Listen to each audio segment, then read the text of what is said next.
Starptautiskās izglītības konferences Iespēju tilts izglītībai sākumskolā ietvaros notika 18 tematiskas darbnīcas, kurās to vadītāji veicināja diskusiju, viedokļu un pieredzes apmaiņu konferences dalībnieku vidū. Astronoms Ilgonis Vilks demonstrēja, kā 1.4. klašu dabaszinības stundās izmantojams teleskops un telūrijs. Interesi liela, jo to ierīci arī ļoti daudz ko var parādīt. Tātad runa ir par to, kā tie debesu ķermeņi ir izvietoti. Zeme, saule un mēnesis it kā jau ļoti vienkārša lieta, bet, kad paskatās, ļoti daudz ko var uzzināt. Kā mēnesis riņķo ap zemi, kā zeme griežas, kā zeme riņķo ap sauli, kā mainās gada laika. Viss šīs lietas, protams, ir skolas programmā, arī šajā sākumskolas posmā. Paša gatavota koka pipardoze. Kas var būt labāks par šo? Šajā darbnīcā skolotāji varēja pārliecināties par Austrijas uzņēmumu The Cool Tool darba galda ērto un vienkāršo lietošanu maiturības un tehnoloģiju stundās. Skaisti maziem bērniem. Teikšu direktoram.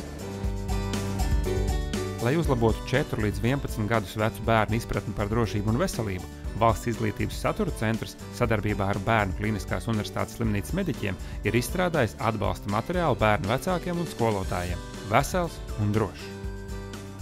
Tas atgādina un arī, protams, ideja ir aizgūt no vecās labās spēles cirks ar gājieniem augšup un lejup, un tieši tie ir tie kritiskie punkti, kad ir iespējams skaidrot un iesaistīt bērnus tajā,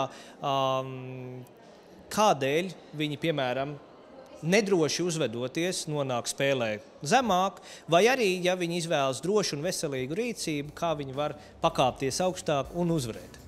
Nonākam uz 26. un viens no variantiem ir, ka es sniedzot pēc grāmatas augstajā plauktā, krēsls bija ar ritentiņiem, es nokritu.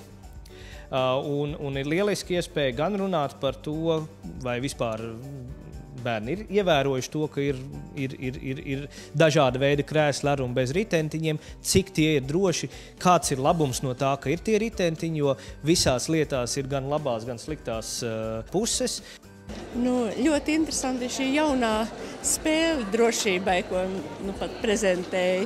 Es domāju, ka tāda būtu tiešām nozīmīga visiem bērniem izmēģināt un bērni gan iemācītos pareizi rīkoties dažādās ekstremālās situācijās, gan arī būtu ļoti interesanti un saistoši. Lielbritānijas uzņēmums Data Harvest, balstoties uz daudzu gadu pieredzi aizraujošu mācību līdzekļu ražošanā, radījis sensorus un digitālās mērierīces, kas ir labs sākumskolas skolotāju palīgs nākamo inženieru un pētnieku veidošanā. We were talking mainly about using technology in the teaching of science and to some extent mathematics, because the two are very closely linked, particularly when we're talking about younger students as we are here.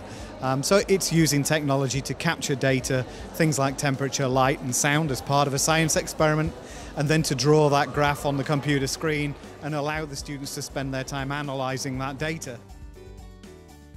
Ceram, ka tie mērinstrumenti būs pieejami arī vairākām klasēm. Pašlaik mums arī šāds komplektiņš ir viens, un mēs tikai mācamies no pusjanvāra apgūt, bet bija ļoti interesanti jau redzēt, kā var parādīt visus tos datus, un visu var parādīt arī maziem bērniem, un lai viņiem tas ir saprotami. Manā kā skolotāja rokās ir rīks, kas man palīdz acu mirklī saprast, kāda ir mana klase, vai, teiksim, kāds ir viņa zināšanu līmenis, vai mēs varam iet pie nākamās tēmas, vai tomēr šī tēmā mums ir palikušas kādas neskaidras lietas, kas ir jāpilnveido. Dažādi šāda veida scenāriji. Faktiski tā darbnīca bija sastāvēta no dažādiem iespējamiem scenārijiem mācību klasē. Bērniem arī pēc dažādiem mācīšanās tempiem un līmeņiem to visu var stundā izdarīt ātri, reāli, bez sevišķi liels piepūles, ja ir šīs tehnoloģijas, un skolotājs var to arī prot izmantot. Visa organizētība un visi tie kursi ir ļoti augstā kvalitātē, tas man ļoti priecē. Arī tas, kad ir ļoti daudz jaunumu, arī tajās lietās, kur jau ir daudz kas zināms, ir nianses, par kurām man tomēr ļoti prieks uzzināt un redzēt, kā tas notiek.